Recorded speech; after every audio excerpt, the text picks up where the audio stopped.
எவனுடைய உள்ளத்தில் பொறாமை இருக்கிறதோ அவன் ஒரு காலமும் சந்தோஷமாக இருக்க மாட்டான், மகிழ்ச்சியாக இருக்கவே மாட்டான். அவனுடைய உள்ளம் குறுகுறுத்துக் கொண்டே இருக்கும்.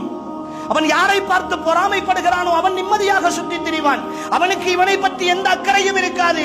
ஆனால் இவனுக்கு அவன் கடந்து போகிற பொழுதெல்லாம் நெஞ்சுக்குள் இடிக்கும். அவன் தாண்டி போகிற பொழுதெல்லாம் வயிறு எரிந்து கொண்டே இருக்கும்.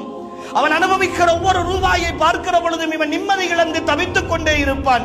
இவனுடைய தூக்கம் பறிபோயிருக்கும், இவனுடைய சந்தோஷம் பறிபோயிருக்கும். குடும்பத்தோடு மனைவியோடு பேசுவதென்றால் கூட இவன் அடுத்தவர்களுடைய குறைகளைத்தான் பேசிக் கொண்டிருப்பான். இது ஆண்களுக்கு மட்டுமல்ல, இந்த நோய் பெண்களிடத்திலும் அதிகமாக இருக்கிறது. இந்த பொறாமை என்ற குணம்.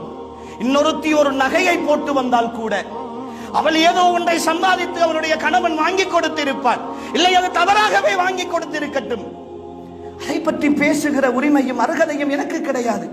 ஆனால் அதை பொறாமைப்பட்டு அவளை பற்றி இல்லாத பொல்லாதவைகள் எல்லாம் பேசி அவர் அப்படி வருகிறார் இப்படி வருகிறார், தேவையா தேவையில்லையா என்ற விவாதங்கள் எல்லாம் நடத்தி உள்ளத்தில் அப்படியே நிம்மதியை இல்லாமல் ஆக்குகிற முதலாவது வகை இந்த பொறாமை. அன்புக்குரிய